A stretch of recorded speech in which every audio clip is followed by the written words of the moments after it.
I am the Curator of Education here at the Loveland Museum. This year, we've embarked on a new journey of Zoom talks, and we've learned a little bit each time. I would like to thank Rebecca Strine and the Loveland Public Library for assisting us with these. Tonight, I would like to welcome artist Susan Wexler. She lives here in Colorado. She's a mixed media mosaic artist whose creations begin with gathering of vintage treasures, magical gems, stones, crystals to form a palette, and then she uses them to tell a meaningful story on a hand-built 3D substrate. From there, she surrenders to process and lets the piece unfold as fast as her hands can keep up with her creative mind. Susan has a bachelor's in fine arts from the University of Michigan in sculpture and a master's in fine arts from NYU in costume design. Susan's body of work includes shrines, animal totems, mosaic dresses that can all be found in hotels and in private collections nationwide.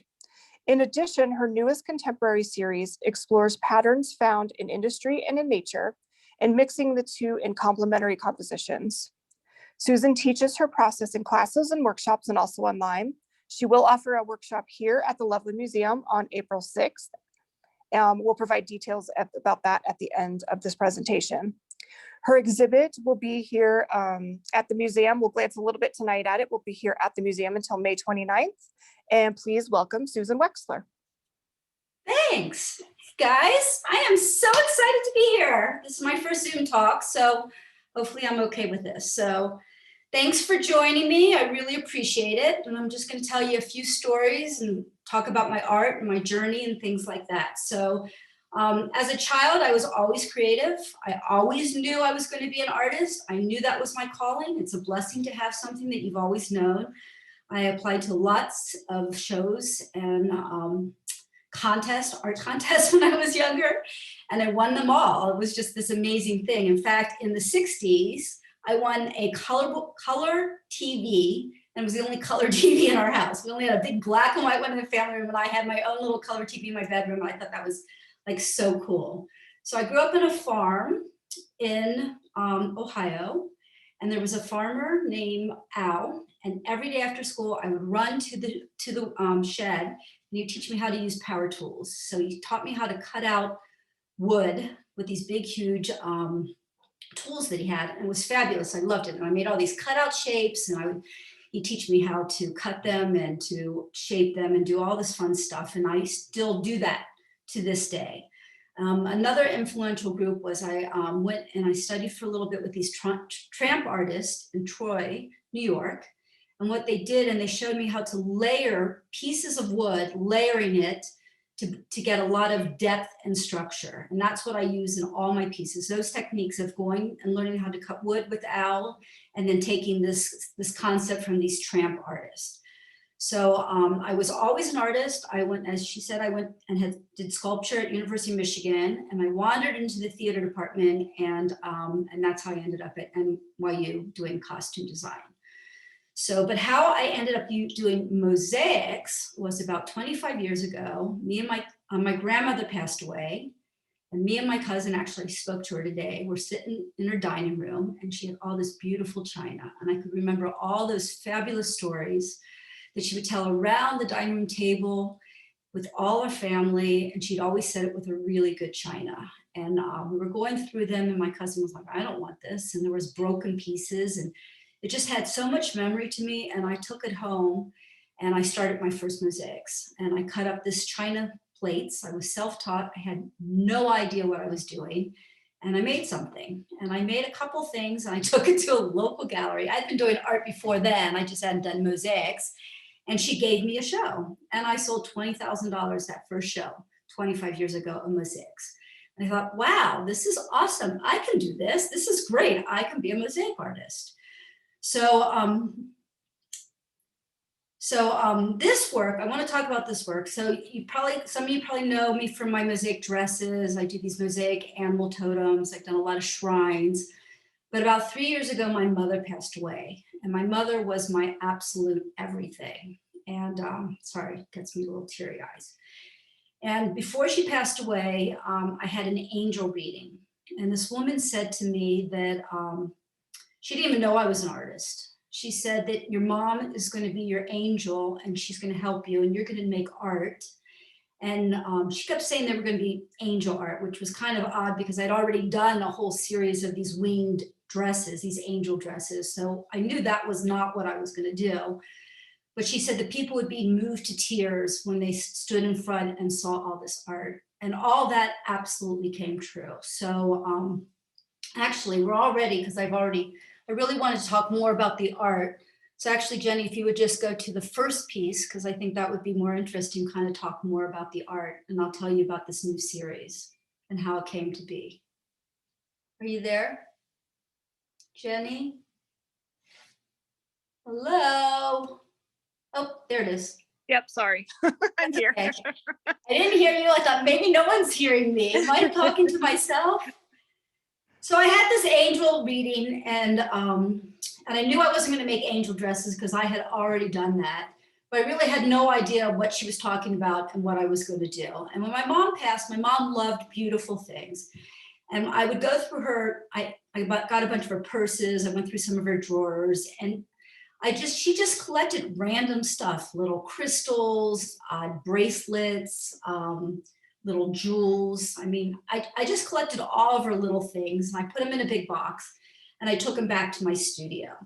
So this was the very first piece that I did in this series. I actually had a show in Denver with this black and white series. This was the very first piece. And how I start and I do my process is I take and build my own wood structure. So this is a big, huge, giant wood frame. I really like working very large.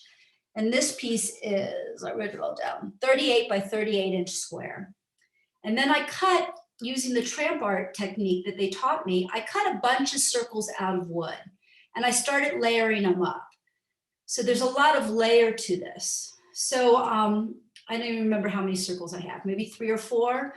And I laid out the wood and kind of figured out my substrate, that design of my substrate, and where I was going to put the first circle and was the other circles going to be symmetrical or asymmetrical. And so then I have my substrate, I have my form.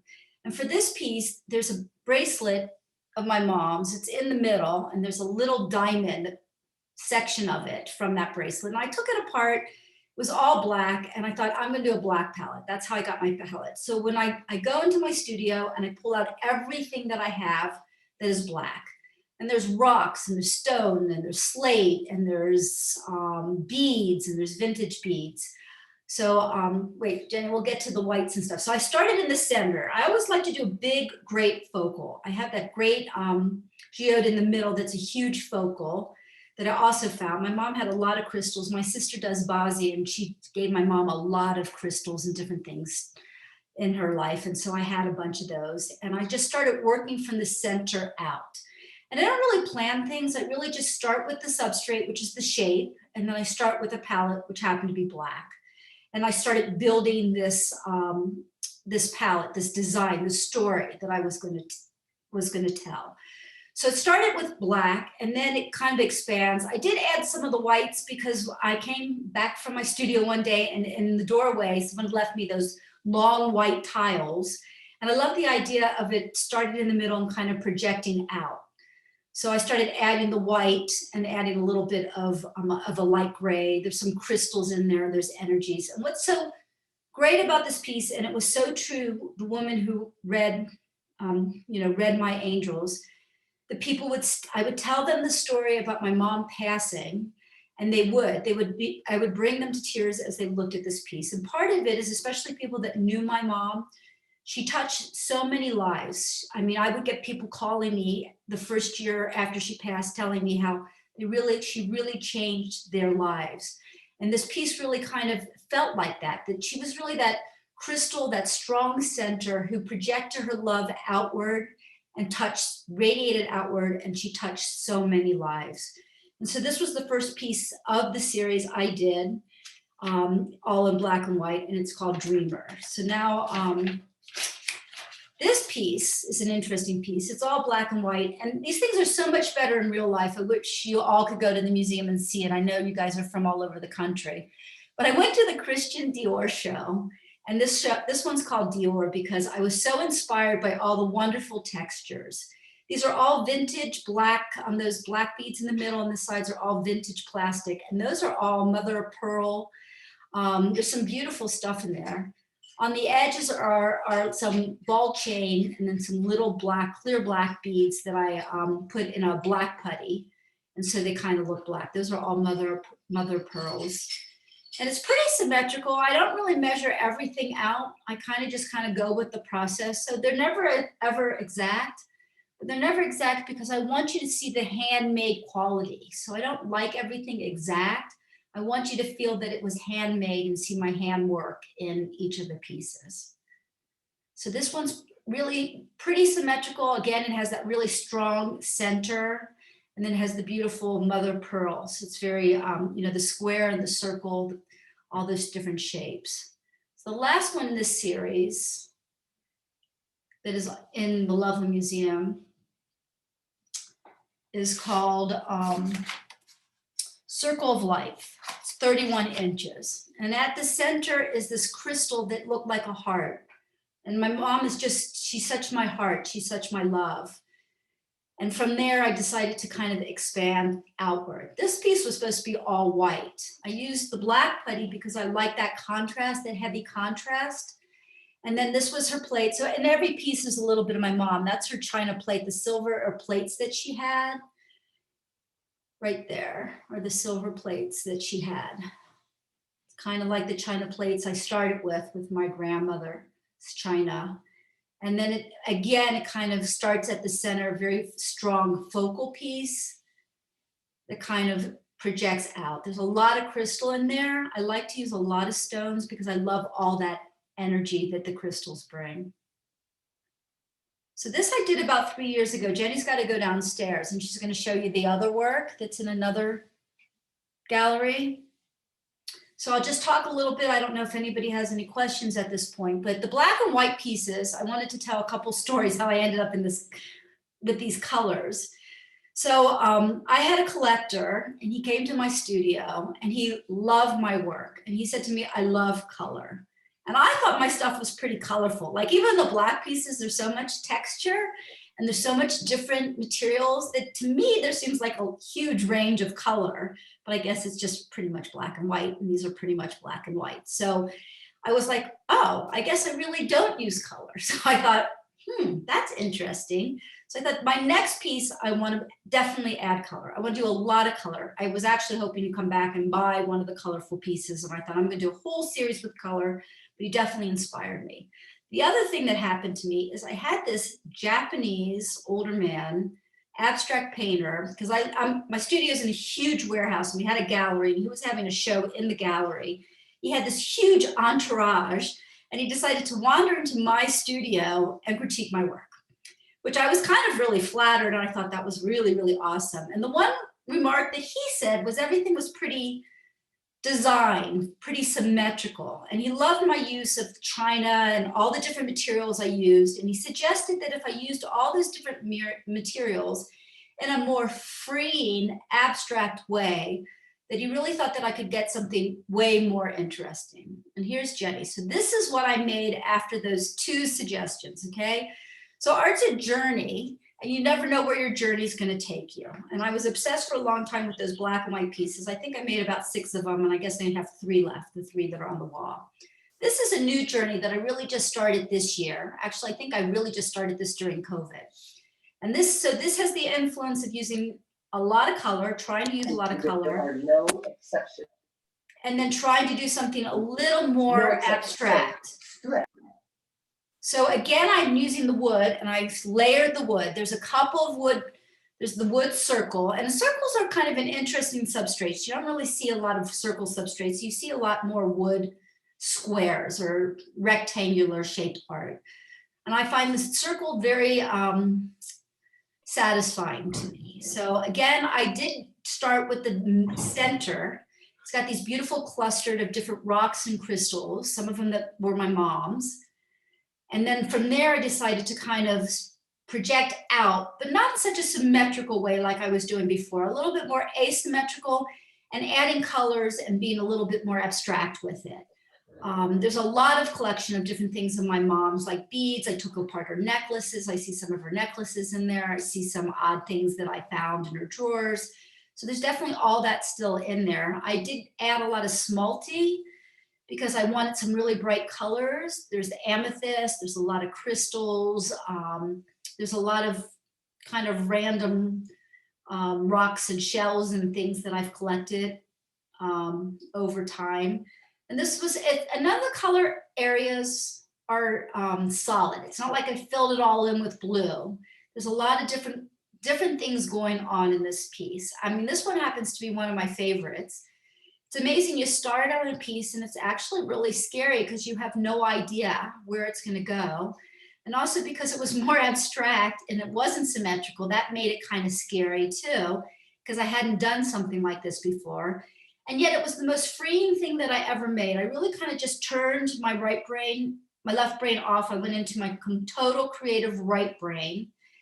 And I just kind of had my mom there with me, guiding me, as in my just creative angel. And I didn't think about it. I just did it. And I work on these things on a table, over the table. So I really don't get to see these hanging on the wall until I hang them on the wall, because the pieces are pretty heavy. So I'm working on them flat. I did work on them on a lazy Susan so that I can kind of move it around a little bit, circulate it around. Okay, Jenny, just pull back and do perfect. Just leave it right there for a second. So I work on a lazy Susan so I can rotate the piece. So I could have hung it any way. I actually hang I hang a D-ring on the back through the solid piece of wood. And I do that first. So I do pick a direction first, only because it's harder with all this fragile stuff on top to drill the D-ring in afterwards. But literally I could probably hang this in any direction because I worked on it in a lazy Susan. I worked on it in all direction. The calming element are those white beads that kind of run throughout the whole thing, that gives it kind of more of a swirl, kind of a round, horizontal, and then you've got the projections. You've got a lot of different things going on in this piece. So go to the next piece. So the next piece I did after this is called A Love Poem, because it was so much fun. It was like, oh my God, I got to make another one. So this, and I do know we have some questions. Susan, I do know we have some questions in the chat. Yeah, and I'm gonna wait. If you guys can just type your questions in the chat, and then I will ask the questions right after we're done. I know some people have hands raised. We're gonna let her talk about the pieces, and then we'll do some questions after that. Do you want me to keep talking? Yeah, one thing that has come up quite a bit though is what a tramp artist is, or tramp art. That's come up a few times in the chat.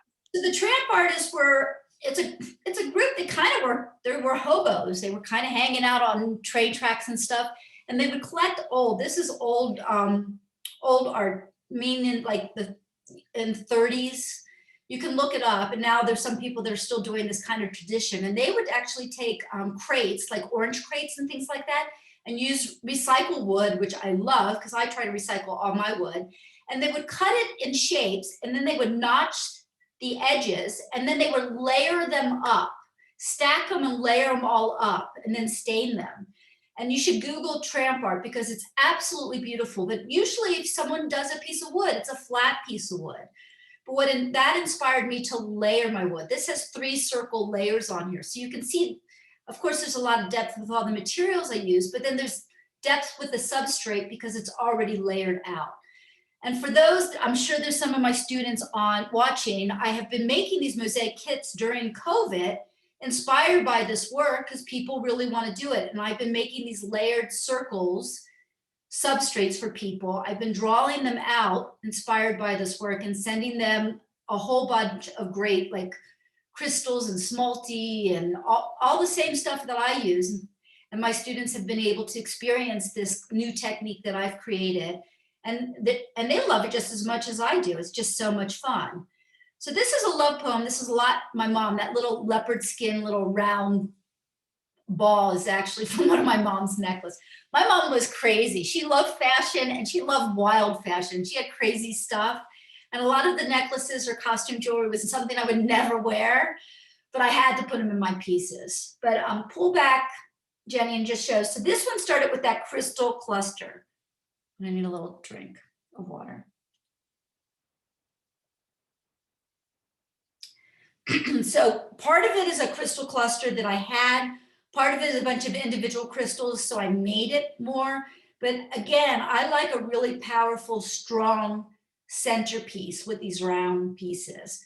I put those two circles, you can kind of see because I edged the circles first. They're not symmetrical, they're asymmetrical and kind of off a bit.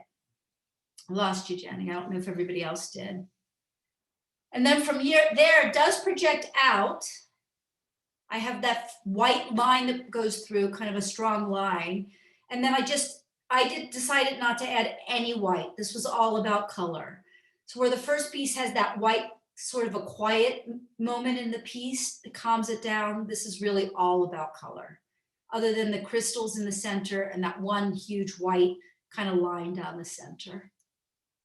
So these have these kind of big baubles and stuff from my mom's jewelry, and it's just a little bit of everything. This one's there's so much magic because they're real crystals and real amethyst and real calcites and real gems in there, as well as the smalty and the different found objects. So when you stand in front of the piece, and Jenny probably can tell you this, you really can feel the energy that comes from these pieces. Okay, I have one more piece and then I'll answer questions. I don't even know what time it is, but I think I'm doing okay. This is the last piece I've done so far from the series because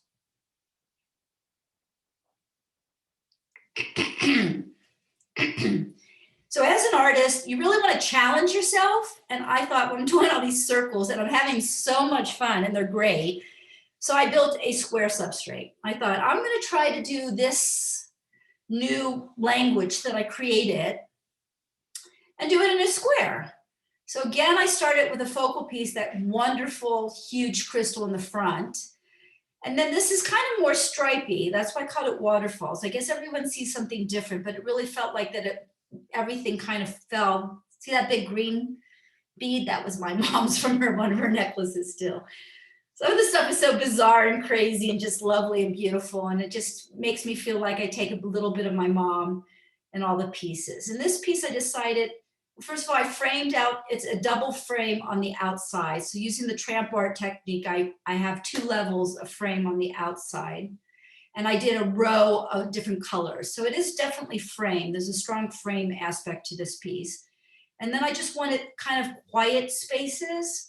And so I used the stained glass. So there is some stained glass that I used in parts, and that just as a calming. Otherwise, I just felt like it was overkill just to use so much texture. I really wanted some calming elements. And actually that yellow stained glass she's in front of right now comes from the barn, from the farm I grew up in. There was all this yellow stained glass. I still have a huge sheet of it.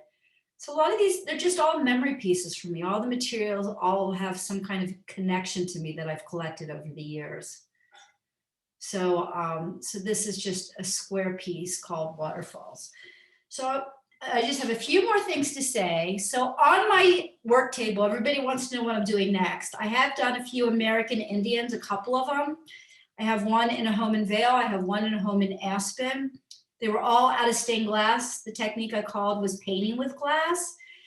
But as I was doing this new work and coming up with this new technique, I thought, oh my God, I would love to do that big, huge Indian, what is it called, headdress with all those feathers and everything in this new technique using crystals and using all this fabulous white stuff. So I started a new American Indian piece. The face I'm starting right now is all out of plates, all out of brown plates to get all the tone. And the headdress is all going to be out of crystals. And then there's going to be some wonderful stuff in the costume that he's wearing. And so that's what's on my work table right now. And the best way to see my work in progress is if you go to my website, mosaicsbysusan.com, every month I do a newsletter, and every month I feature a piece of art that I've sold and also work in progress of my work. As well as, because I teach so much and I'm so proud of my students, I also feature my students' pieces as well. And that's really the best way to kind of keep up. I mean, you definitely can find me on social media. You can follow me on Instagram because I do a lot of like pictures there, and also on Facebook. And you can see a lot of work in progress. And then if you want to try some of this stuff, then definitely reach out, because one of my true callings, I love to do art, but I love to inspire other women. I am so blessed that I get to do art every single day. It brings such joy to my life. And I'm so blessed that I have this huge following of students, and I get to share what I know, what I do, and get to share it with them so that they can bring joy into their life and create art. And everybody, 100% of the people that I work with love what they make, and it brings them such joy. So I teach everything as a process. I hold your hands throughout the whole thing. I curate every piece, so everything is one of a kind, just for you. It's not a generic thing, it's just for you. And then you two get this great kind of high that you've made something that you love and that you're so proud of. And you can add all of your mom's discarded treasures as well, make something really, really personal and meaningful to you. So I am going to teach a workshop. As Jenny mentioned, April 6th. It is not full. It's going to be at the Loveland Museum. It's going to be this technique that I have just shown you. So you get to make a little mini piece of something like mine. And I think that's all I have to say. So actually, I'm ready for questions. So I'm not really good at Zoom. I'm just waiting for someone to help me here. I will go ahead and facilitate the questions from the chat. So one of the questions, we did talk about the tramp art. Another question that we had from Jody Franco was, talk a little bit more about your adhesives that you use. I know there's a putty that you use, and then where you get some of your other pieces. I mean, you talked a lot about the ones from your mom's jewelry and the glass and those types of things, but maybe where you get some of your other materials that you use. Those are great questions. Everybody wants to know about my adhesive. So I'm a self-taught mosaic artist. And when I started out, I would have mosaic artists come to my studio and tell me, you are doing everything wrong. And I was like, well, I'm really an artist, and I don't really care if I do it the way we're instructed to do. I'm just going to do it my way. And if you don't want to call me mosaic art, I'm okay with that too. I don't really care. But as I started doing mosaics, I have a bachelor of degrees in sculpture. I was really interested in layering things up besides the tramp art, which I was doing as a traditional mosaic, but even more so, I wanted to use dimensional things, and I wanted to stand them up. So if you use the traditional mosaic, which is glue and grout, it just really doesn't work. Though at the beginning, I did do it that way. That was the only technique I had. So I have this friend, Lori, who actually also has had a show at the Loveland Museum, and I've had a show with her at the Dairy before, Zuckerman, and she did a workshop at my studio, and she showed me how to use this magic putty. It's a 2-part epoxy. I made a dress out of it. I still have the dress. It was in a Sama show, and it changed my life. It just changed my life. It's a 2-part epoxy. I'm sure people have heard of epoxy sculpt. I like the magic sculpt. I sell it off my website because it's not so easy to get, and also mine is fresh because I sell it quickly because that's what I teach. And if you get something that's not fresh, then it's harder to work with. And it's a 2-part. I have on my website, you can look. I have a YouTube video that I have made for free. I demo how I use it on a dress form. And if you're interested, it will change your life too. It's just easy, it's fun. And that's how I get a lot of the sculptural aspects besides layering everything up like the tramp artists do. As far as my material, I love recycling everything. I love discarded treasures. I mean, it started with my grandmother's china that I could not bear to throw away, but anything. I mean, I have so much stuff in my studio that I have found. And then I like to go places. I've been going to the gem show. I was supposed to go to the Tucson gem show, but because of COVID, I didn't, and it's been canceled. And I go and I find crystals, and I find rocks, and I find all kinds of stuff that people have no idea how to use, and then they see how I use it, and that's what I use and put together my kits so that you can use it too. And I love the energy, I love the color, I love the texture. So, and then I have this vendor, Sandy, in Texas. I met him, and he has just a lot of old findings and weird stuff. And I've been to his warehouse many times. I met at the Tucson Gem Show. And now, I mean, we're really good friends. And I say to him, just send me boxes full of, and he sends me this random stuff. So And the more random, the better. I mean, a lot of the stuff in those pieces, they're all from Sandy, and they're all stuff that some of it I've picked out, and some of it he's just like, here, try this, maybe you will like it. I think he sends me stuff that nobody else really wants and he can't really sell. And he thought, well, Susan will find a use for it. And they usually do. So I use a lot of vintage beads. I love that. I buy that from Sandy. I get them at the gem show. I'll just use anything. So yeah, I like my mom's stuff just because I like having my mom with me. So it just touches my heart. And so I add absolutely in every piece a little something of hers. So that's where I get my materials. I sell my materials too. So I buy a lot of materials. Lately I've been hand painting these metal flowers in bright colors. And you can contact me because everything's one of a kind. I can't put all that stuff on my website. And so people just contact me. I work with individuals through FaceTime and everything, and I help them put stuff together that they can use in their mosaics. I'm happy to share. So because yeah, I have a really good eye and I find things, and I'm really good about putting things together, which is why I like curating stuff for other people. Okay, is that a good answer? Good answer.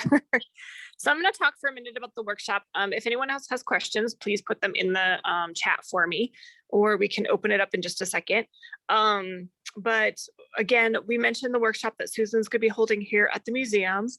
It will be on April 6th from 11 to 3. The fee for that will be $175 for non-members and $140 for museum members, and that covers all of your materials. So like these kits that she was talking about earlier, she's been putting together these kits. She will bring all of your materials.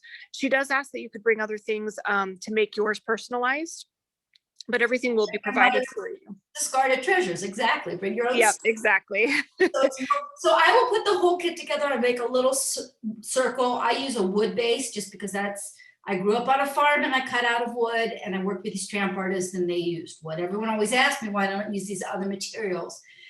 As an artist, you just use what you know, and this is what I know, and I've been doing it. I mean, I've been cutting wood since I was, things out of wood since I was 14 or 15. So all the shapes, all the substrates, I hand cut myself, and I still do that. I try to get as much recycled wood as I can use. But now I make so many that I really have to kind of go buy wood too. So, but yeah, you get your own you'll get your kit, you'll get some gems, you'll get some things, you'll get the putty, so you get to learn how to use the putty. And then I'm hoping what makes them all unique to you is if you bring some of your own personal treasures to put in your own piece. And 100%, everybody goes home. I've never, ever had a student, I've taught thousands of people all over the world, and I've never, ever had a student ever say to me, I don't like it. They all say, oh my God, I can't believe I made this. And that's what brings me so much joy. To register for our workshop, you could just go to lovelandmuseum.org and click on our classes, camps and workshops tab, and you'll find it right there. And then we also have the exhibit, like we said. Oh. It's not a virtual class. So no, not a virtual class. It will be in person. Correct. Yes. The exhibit itself will be up through May 29th. The museum is open Tuesday through Friday from 10 to 5, Saturdays from 10 to 4, and we are open till 8 o'clock for Night on the Town. The exhibit's free. We do ask that everyone right now try to reserve at least a visitation ticket online if you can, or give us a call ahead of time. That just helps us with our capacity numbers with some of our restrictions still. We ask that you wear a mask when you're here to visit, but that exhibit is free and again, open until May 29th. Do we have any other questions for Susan? I still get some time. Nobody else has more questions? You did a great job of covering everything. Okay. It's good to be short and sweet anyway. You don't want to bore your audience. So okay, that's it. No more questions? Oh, hold on. I just got a couple more in the chat. Let's see. So Karen would like to know, how do you attach the various parts of the wooden substrate together? Wood glue. Wood glue. Okay. Wood on wood and I use wood glue. And it's not really for outside. You can use the putty for an exterior. You cannot, I do wood. And everyone's like, you got to treat the wood. You don't have to treat the wood. And I've been making these things for 25 years and no one's ever even sent anything back. So this is kind of the stuff that these other mosaic artists keep telling everybody, but I mean, in my experience, I just cut the wood, I don't treat it, I glue it together with wood glue. The glass pieces on that one were glued with tacky glue. That's the glue I use. I know Mr. Tacky sends me glue. He loves my work. He's been supporting me for a while because he saw my stuff on Facebook a long time ago. I just used tacky glue to begin with because that's what I had. I didn't know any difference. So it works just great. And then I grout it. So everyone always asks, there are pieces that I grout. There's places that I grout.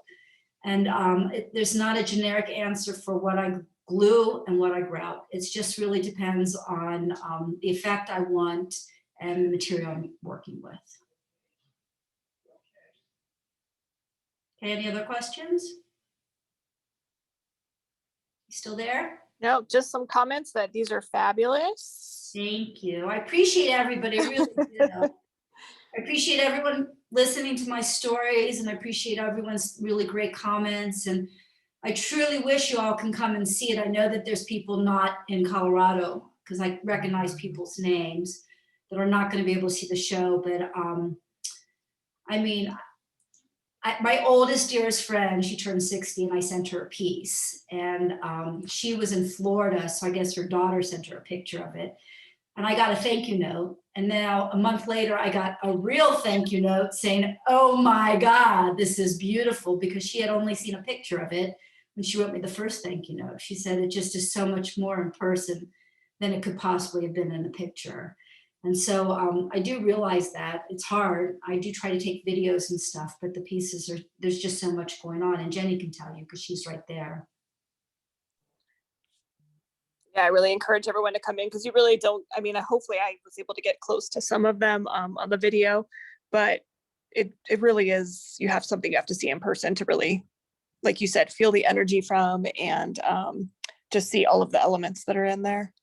There's a lot going on. So, I guess yeah, your piece is the most simple, but really there's a lot going on. I think every time you look at them, you kind of see something different. And they're all pretty big. I did do the sizes, but then I didn't say anything about the sizes. I like working big. I just like digging into a really big project always. I've never worked small.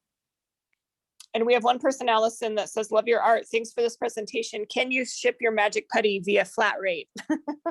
Yes, you can buy it on my website. Just go to mosaicsbysusan.com, go to shop. If you want to see how to use the magic putty, email me and I'll tell you how to get to it on my website. It's just too hard to explain right now. I'll send you the link, so just email me. Yeah, and I know that Rebecca did put your website and also the museum's website in the chat right now. Yeah. Sandy would like to know how large the substrate is that you're using for the workshop. They're smaller. They're small. I think I haven't built them yet, so I think they're like 8 inches. I mean, we only have a day. We don't have a day, we have a couple hours. So for me, when I do a workshop, I want you to finish a piece and take it home. And so I think they're going to be like 8 or 9 inches circle, but they will be stacked. There'll be a couple circles. I'll bring the magic putty, I'll bring the stuff. I'm waiting to see how many people registered, and then I got to just figure out a good size that you can do all in one day. I mean, that's kind of, if you absolutely love your piece, you can then just put it on another circle and make it bigger. So, but yeah, I want you to finish everything.